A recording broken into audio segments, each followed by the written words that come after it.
1장 6절, 16절, 4장 4절 말씀. 다 같이 1장 6절, 16절부터 합독하도록 하겠습니다. 그 여인이 모압 지방에서 여호와께서 자기 백성을 돌보시사 그들에게 양식을 주셨다 함을 듣고 이에 두 며느리와 함께 일어나 모압 지방에서 돌아오려 하여 16절 합독합니다. 룻이 이르되 내게 어머니를 떠나며 어머니를 따르지 말고 돌아가라. 관건하지도 마옵소서. 어머니께서 가시는 곳에 나도 가고 어머니께서 모시는 곳에 나도 머물겠나이다. 어머니의 백성이 나의 백성이 되고 어머니의 하나님이 나의 하나님이 되시리니. 아멘. 다 같이 4장 4절 말씀 뒤로 넘겨서 합동하도록 하겠습니다. 내가 여기 앉은 이들과 내 백성의 장로들 앞에서 그것을 사라고 내게 말하여 알게 하려 하였노라. 만일 네가 물으려면 물으려니와 만일 네가 물으지 아니하려거든 내게 구하여 알게 하라. 네 다음은 나요 그 외에는 물을 자가 없느니라 하니 그가 이르되 내가 물으리라 하는지라. 아멘. 이 시간 송정원 목사님 나오셔서 선택의 갈림길에서 나는이라는 주제로 나눠주실 때 귀한 은혜 받으시기 바랍니다.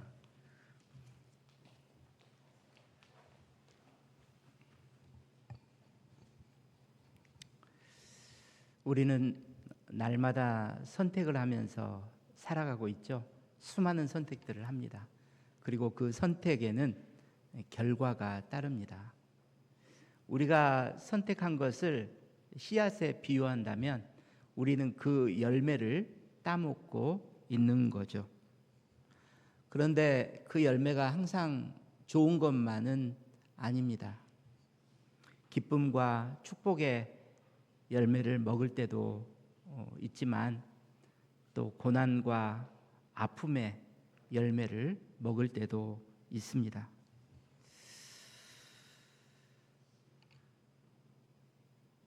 그러다 보면 내가 선택을 잘했구나, 또 혹은 내가 선택을 잘못했구나, 이런 생각이 들지 않겠습니까? 이런 경험이 계속되면서 우리가 배우게 되는 한 가지 교훈은요, 내가 인생에서 선택을 참 잘해야겠다 하는 것입니다. 문제는 좋은 선택이라는 것이 도대체 무엇인가 하는 거죠. 나에게 좋으면, 나에게 유익이 되면 그게 다 좋은 선택인가요? 그렇지 않죠. 나에게는 좋고 유익한데 좋은 선택이 아닐 수도 있습니다. 정말로 좋은 선택이라면 하나님이 그 선택을 기뻐하셔야 하는 거죠. 그리고 하나님이 그 선택을 하나님의 뜻을 위해서 사용하시는 선택이라야 합니다. 이것을 통해서 하나님의 나라가 이 땅에 실현되는 것,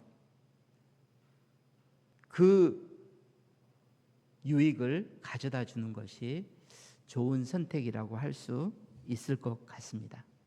바라기는 오늘 이 말씀을 듣는 가운데 저와 여러분이 이전보다 더 좋은 선택을 하는 사람으로 빚어지는 은혜가 있기를 주님의 이름으로 축복합니다. 룻기에는 3명의 주인공이 나옵니다. 나오미, 룻, 보아스입니다. 이 세 사람은 인생의 갈림길에서 좋은 선택을 했던 사람들이죠. 그래서 저는 여러분과 함께 이 세 사람의 선택을 좀 더 깊이 살펴보고 묵상해 보고자 합니다.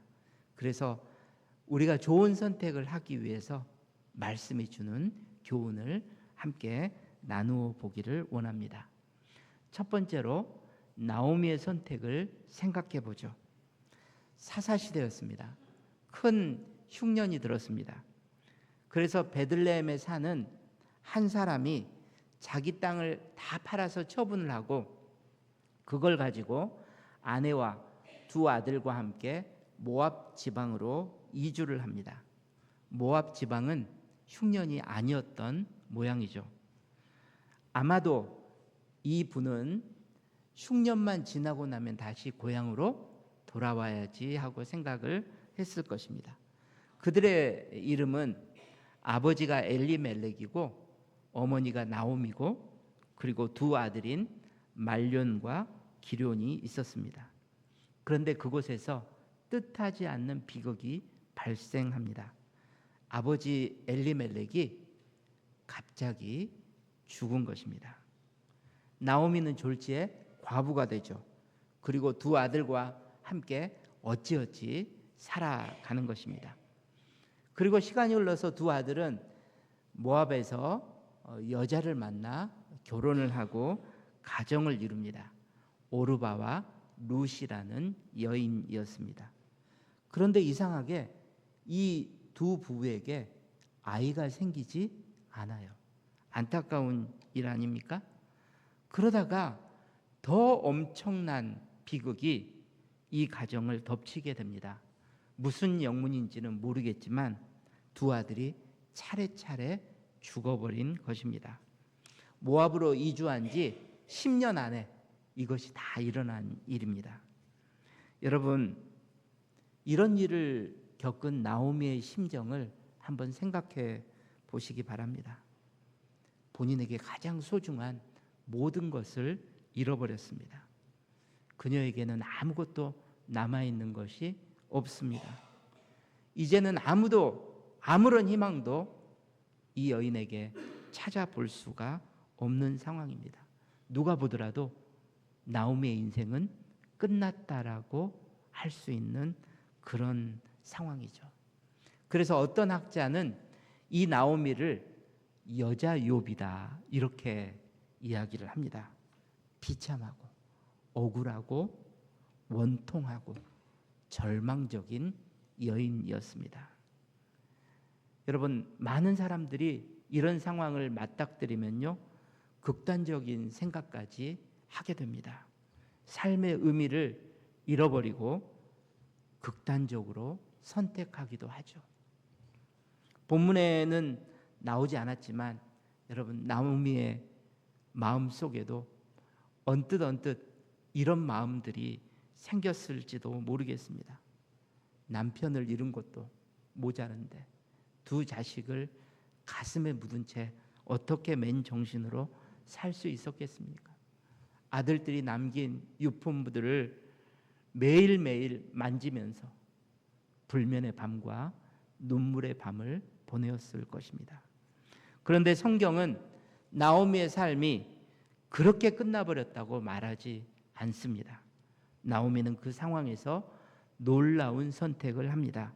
조금 전에 읽었던 1장 6절을 다시 한번 보도록 하겠습니다. 여러분, 그 여인이 모압 지방에서, 그 다음에 같이 읽을까요? 여호와께서 자기 백성을 돌보시사 그들에게 양식을 주셨다 함을 듣고 이에 두 며느리와 함께 일어나 모압 지방에서 돌아오려 하여, 모압 지방에서 돌아오려 하여, 고향으로 돌아오려는 선택을 하게 됩니다. 귀향의 선택이죠. 그런데 이 6절 상반절을 보시면 단순한 귀향의 선택이 아니라는 것을 알 수 있습니다. 여호와께서 자기 백성을 돌보시사 그들에게 양식을 주셨다는 소식을 듣고 내린 선택이기 때문입니다. 어떤 소식이라고요? 고향 땅에 기근이 끝났대요. 풍년이 다시 시작되었다는 것입니다. 그리고 그것이 하나님이 자기 백성을 돌보시기 시작하셨다는 명백한 증거였다는 거죠. 여러분, 여기서 우리가 주목할 대목이 있습니다. 여호와께서 자기 백성을 돌보시사. 하나님이 자기 백성을 돌보셨다는 거죠. 다시 은혜가 시작된 것입니다. 저는 이 성경 말씀을 놓고 보면 바로 이 부분이 나오미의 마음을 움직여서 귀향의 선택을 하게 했다고 믿습니다. 만약 하나님이 자기 백성을 돌보셨다면, 그래서 지금 흉년이 끝나고 풍년이 시작됐다면 하나님이 내 인생도 돌보시지 않겠는가? 나오미의 마음속에 그 소망이 있었기 때문에 귀향을 결심했다는 거죠. 물론 상황적으로만 보면요, 나오미의 선택이 결코 쉽지 않아 보입니다. 여러분, 베들레헴에 있는 땅을 다 팔아버렸기 때문에 부쳐 먹고 살 땅이 없습니다. 그리고 남편과 두 아들이 죽었는데 그 소식을 들을 베들레헴 사람들이 나오미를 얼마나 조롱하고 비웃겠습니까? 상황만 생각하면요, 절대로 못 돌아오죠. 그래서 저는 나오미가 현실 상황만 본 게 아니라 하나님을 묵상했다고 생각을 합니다. 하나님이 자기 백성을 돌보셨어? 그런데 그 하나님이 정말로 나를 돌보실 수 있는 분이실까? 그렇다면 나는 그 하나님을 의지하고 나는 그 하나님을 붙들어야겠다. 이 마음이 있었기 때문에 고향으로 돌아오려는 선택을 했다는 거죠. 저는 이 나오미의 선택이 사실 완벽하게 이해가 되지는 않습니다. 우리가 그렇게 선택하기가 쉽지 않기 때문입니다. 그런데 사랑하는 여러분, 우리 그리스도인들이 가져야 될 생각이 있습니다. 내가 모든 것을 잃어버렸다고 느끼는 그 순간에도 우리는 아직 잃어버리지 않은 것이 있다는 사실입니다. 그분이 바로 우리를 사랑하시고 우리를 돌보시는 하나님이신 줄 믿습니다. 그렇기 때문에 그리스도인은 모든 것을 잃어버린 상황 속에서도 하나님이 나와 함께 계시다는 것을 확신하면 우리는 모든 것을 가진 자가 될 줄 믿습니다. 주님이 우리의 전부이시기 때문입니다. 그래서 고린도 후서 6장 10절 말씀을 이 나오미와 연결시켜 보고 싶습니다. 여러분 함께 같이 읽어볼까요? 근심하는 자 같으나 항상 기뻐하고 가난한 자 같으나 많은 사람을 부요하게 하고 아무것도 없는 자 같으나 모든 것을 가진 자로다. 여러분 마지막에 뭐라고 되어 있습니까? 아무것도 없는 자 같으나 모든 것을 가진 자로다. 여러분 어떻게 아무것도 없는데 모든 것을 가진 자가 될 수 있습니까? 하나님이 나와 함께 계시다는 것을 믿는 사람은 모든 것을 가진 자가 될 줄 믿습니다. 이것이 나오미의 소망이었다고 저는 생각을 합니다. 그래서 부끄럽고 수치스럽지만 절망적이지만 고향으로 돌아오려는 선택을 한 것입니다. 바라기는 오늘 이 예배 시간 여기에 있는 분들 중에 많은 것을 잃어버리고 나는 너무나 절망적인 상황이다라고 생각하시는 분들이 있다면 그 절망의 자리에서 벌떡 일어나 나의 모든 것 되시는 하나님을 붙들고 소망의 자리로 옮겨가시는 그런 은혜가 있기를 주님의 이름으로 축복합니다. 이제는 룻의 선택을 살펴보겠습니다. 나오미가 베들레헴으로 돌아오려고 하니까 두 며느리가 따라옵니다. 그런데 나오미가 생각하기에 아직도 그들은 너무 젊기 때문에 얼마든지 재혼을 하고 가정을 꾸릴 수가 있는 거예요. 그들이 베들레헴에 와서 이방인으로 살아갈 것, 자신처럼 가난하게 살아갈 것이 너무나 안타깝고 불쌍한 것입니다. 그래서 나오미는 그들에게 고향으로 돌아가라고 해요. 처음에는 둘 다 눈물을 흘리면서 어머니를 따라가겠다고 합니다. 나오미가 또 설득을 합니다. 내가 이렇게 늙어서 남편이 없는데 남편을 새로 만날 수 있는 것도 아니고 설령 내가 이 나이에 남편을 만나서 바로 재혼을 하고 오늘 밤에 자식을 낳는다고 한들 그 자식들이 커서 너희들과 결혼할 때까지 너희들이 어떻게 기다릴 수 있겠느냐. 그러니 고향에 돌아가서 재혼을 하고 살라고 이야기를 하죠. 그러자 한참 함께 부둥켜 온 다음에 오르바는 고향으로 돌아갑니다. 그리고 룻은 끝까지 시어머니를 따라가겠다고 하죠. 이 룻의 선택을 우리가 생각해 보자는 것입니다. 도대체 어떤 선택일까? 1장 16절을 다시 한번 함께 읽어 보도록 하겠습니다. 룻이 이르되 내게 어머니를 떠나며 어머니를 따르지 말고 돌아가라 강권하지 마옵소서. 어머니께서 가시는 곳에 나도 가고 어머니께서 머무시는 곳에서 나도 머물겠나이다. 어머니의 백성이 나의 백성이 되고 어머니의 하나님이 나의 하나님이 되시리니. 여러분 잘 보세요. 본문 띄워주시고요. 어머니께서 가시는 곳에 나도 가고 어머니께서 머무시는 곳에서 나도 머물겠나이다. 룻이 이렇게만 말했다면요, 룻은 효부입니다. 시어머니를 모시겠다는 선택을 한 거예요. 그런데 룻은 이렇게만 말하지 않는다는 거죠. 그 다음에 뭐라고 합니까? 어머니의 백성이 나의 백성이 되고 그 다음 어머니의 하나님이 나의 하나님이 되시리니. 여러분 이 부분을 주목해 보아야 합니다. 이런 뜻이겠죠. 어머니는 나에게 하나님을 알게 해주셨습니다. 그래서 하나님은 어머님의 하나님이셨지만 이제는 누구의 하나님이라고요? 나의 하나님입니다. 나는 이 하나님을 절대로 포기할 수가 없습니다.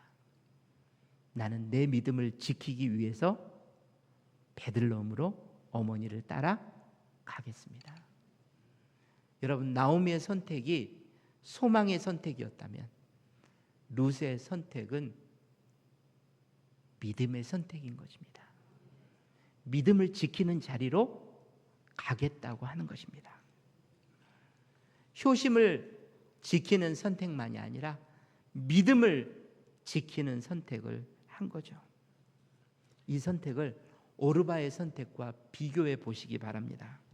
우리는 보통 쉽게 룻은 따라갔으니까 착한 며느리, 오르바는 나쁜 며느리 이렇게 생각하기 쉽지만 여러분 오르바는 나쁜 며느리가 아닙니다. 나쁜 며느리면 진작 시어머니를 버렸겠죠. 왜 처음에 베들레헴까지 따라가려고 했겠습니까? 오르바는 세상적으로 좋은 며느리입니다. 문제는 영적으로 보았을 때 오르바는 아무리 생각해봐도 고향으로 돌아가는 것이 더 낫겠다고 생각을 한 거죠. 그래서 오르바는 현실적인 선택을 한 것입니다. 믿음보다 뭐가 더 중요하다고요? 현실이 더 중요하다고요. 하지만 룻은 현실보다 믿음을 선택한 줄 믿습니다. 이것이 룻의 선택이 아름다운 이유이겠죠. 룻이 베들레헴에 가서 자기가 겪을 현실적인 어려움을 몰랐을까요? 아니요, 너무나 잘 알았을 것입니다. 하지만 룻은 신앙을 포기할 수 없었습니다. 이것이 현실보다 더 소중했기 때문입니다. 그러니 현실의 어려움은 감내하면서 끝까지 나는 믿음을 지키겠다고 선택을 한 것입니다. 사랑하는 여러분, 우리도 오르바와 룻처럼 선택의 갈림길에 설 때 룻과 같이 믿음을 지키는 선택을 하실 수 있기를 주님의 이름으로 축복합니다. 그런데요, 믿음의 선택이라는 것이 제가 곰곰이 생각을 해보니까 믿음을 지키겠다는 것만은 아닌 것 같아요. 여러분, 내가 신앙이 정체되어 있는데 내 믿음이 더 성장할 수 있는 자리로 나아가는 것, 여러분, 이것도 믿음의 선택입니다. 어떻게 하면 내가 하나님과 더 가까워질 수 있을까? 어떻게 하면 내가 더 신앙생활을 잘할 수 있을까? 이쪽으로 내가 선택을 하게 된다면 여러분, 그것도 믿음의 선택입니다. 여러분, 믿음의 선택을 잘 하실 수 있기를 주님의 이름으로 축복합니다. 8월 말이잖아요. 제가 설교를 준비하면서 이제 하반기가 시작됐는데 상반기는 어떻게 살았든지 관계없이 우리 모두가 내 믿음이 더 자라는 쪽으로, 내가 더 성장하는 쪽으로, 나에게 가장 소중한 하나님과 더 가까워지는 쪽으로 그 선택을 하실 수 있는 그런 은혜가 부어지기를 주님의 이름으로 축복합니다. 마지막 세 번째로 보아스의 선택에 대해서 생각해 보고자 합니다. 베들레헴에 온 나오미와 룻은 살 길이 막막하죠. 그래서 룻은 그때가 추수기였기 때문에 추수하는 밭에 가서 떨어진 이삭이라도 주어서 연명을 하려고 합니다. 그런데 우연히 도착한 밭이 나오미하고 가까운 친족인 보아스의 밭이었고요. 또 마침 보아스가 그 밭에 들른 것입니다. 그래서 보아스는 룻을 알게 되었고요. 룻의 딱한 처지를 도와주려고 양식을 풍성하게 주었습니다. 거두게 만들었죠. 밤에 그 곡식을 가지고 돌아온 룻으로부터 이 소식을 나오미가 듣게 됩니다. 나오미는 하나님이 지금 역사하고 계신다는 직감을 하게 됩니다. 그래서 룻에게 보아스가 나오미가 팔아버린 밭을 되사줄 수 있는 사람, 그리고 룻과 결혼해서 나오미의 잃어버린 자식 대신 자식을 낳아줄 수 있는 사람이라는 것을 알려줍니다. 그 당시에는 어떤 친족이 가난해서 밭을 팔아버리거나 또 혹은 다른 집의 종이 되면 가까운 다른 친족이 그 밭을 되사주거나 또 몸값을 치르고 자기 친족을 자유하게 만들어줘야 될 의무가 있었습니다. 하나님이 율법을 통해서 주신 의무였습니다. 그래서 하나님이 어떤 부류의 사람들만 공동체 속에서 잘 사는 게 아니라 모든 사람이 고루고루 잘 살도록 만드신 거죠. 하지만 누가 자기 재산을 털어서 그런 의무를 감당할 사람들이 있겠습니까? 하지만 나오미는 보아스가 정말로 나를 도와줄 사람이라는 것을 직감하고 기대를 갖죠. 그래서 룻을 준비시켜서 보아스에게 청혼을 하도록 만듭니다. 룻의 청혼을 받은 보아스는 어떤 선택을 했을까요? 보아스는 이렇게 말합니다. 사실 나보다 나오미에게 더 가까운 친족 한 명이 있는데 그 친족에게 먼저 의사를 물어보고 그가 하지 않겠다고 하면 내가 너랑 결혼하겠다고 이야기를 합니다. 보아스는 다음날 아침 일찍 성문 앞에 가서 그 사람을 만나게 됩니다. 그리고 그 이름을 부르고 장로들을 세워두고 이야기를 하는 거죠. 룻기는 그 상대방의 이름을 말해주지 않고요, 그냥 아무개라고 이야기를 하고 있습니다. 저도 아무개라고 부르겠습니다.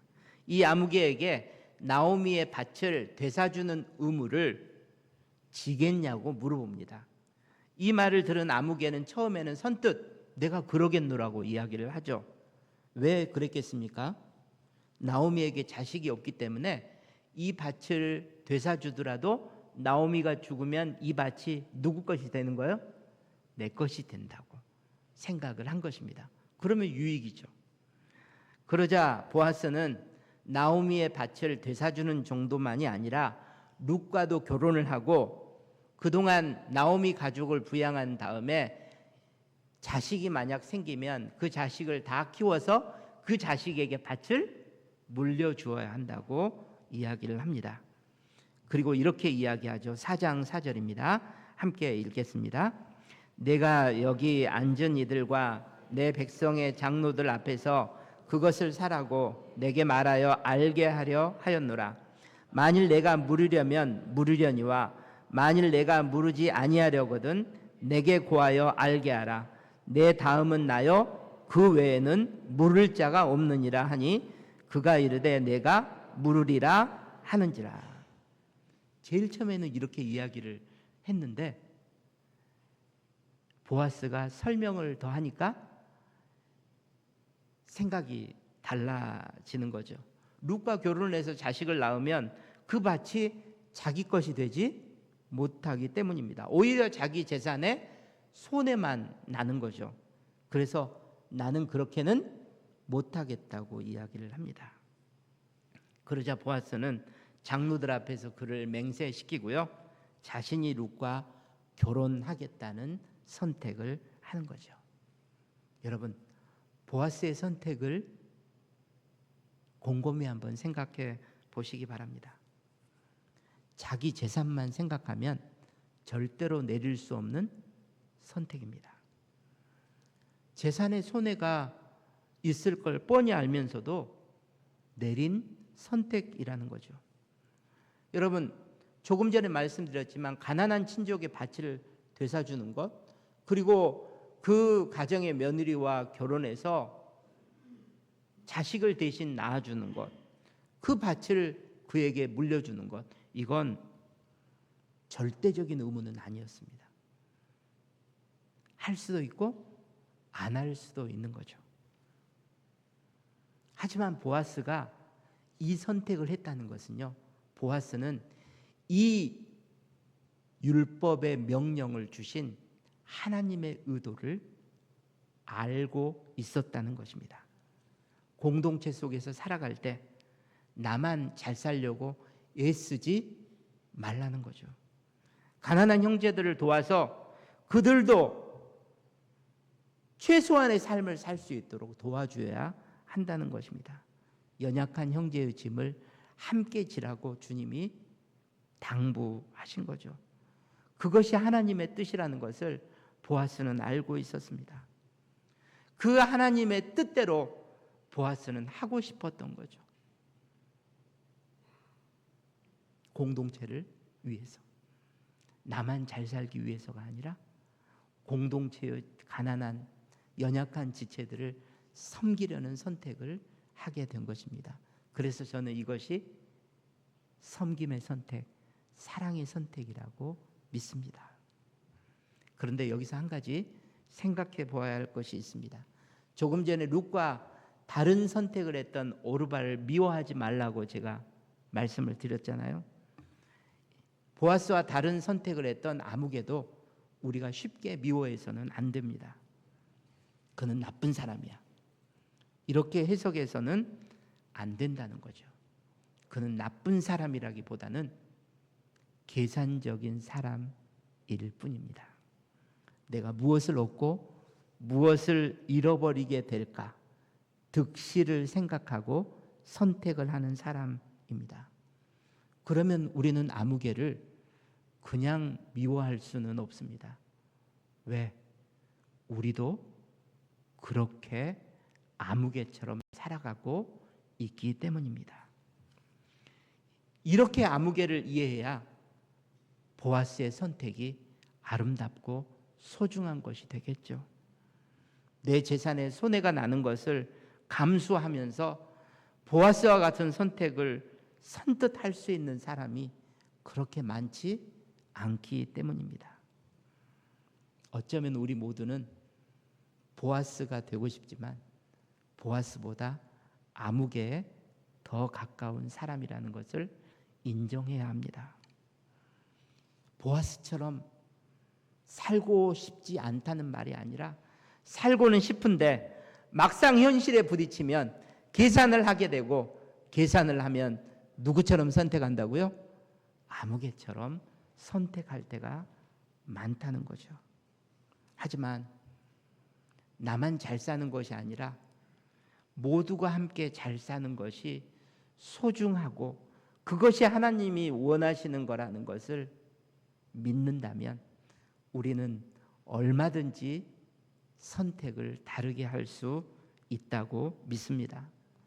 하나님이 정말로 무엇을 귀하게 여기시는지, 그리고 내가 그 선택을 할 때 하나님이 얼마나 기뻐하시고 공동체가 얼마나 아름다워질지를 생각한다면 우리는 보아스처럼 선택을 할 때도 생기게 될 줄 믿습니다. 바라기는 보아스의 선택을 매번 할 수는 없지만 우리의 삶 가운데 오늘 이 말씀을 듣고 보아스의 선택을 할 수 있는 가능성이 더 많아지실 수 있기를 주님의 이름으로 축복합니다. 이제 말씀을 정리하도록 하겠습니다. 세 사람의 선택을 살펴보았습니다.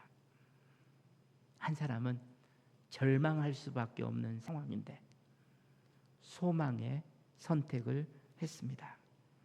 또 한 사람은 현실을 알면서도, 내가 감당해야 될 어려움을 알면서도 믿음을 지키는 선택을 합니다. 또 한 사람은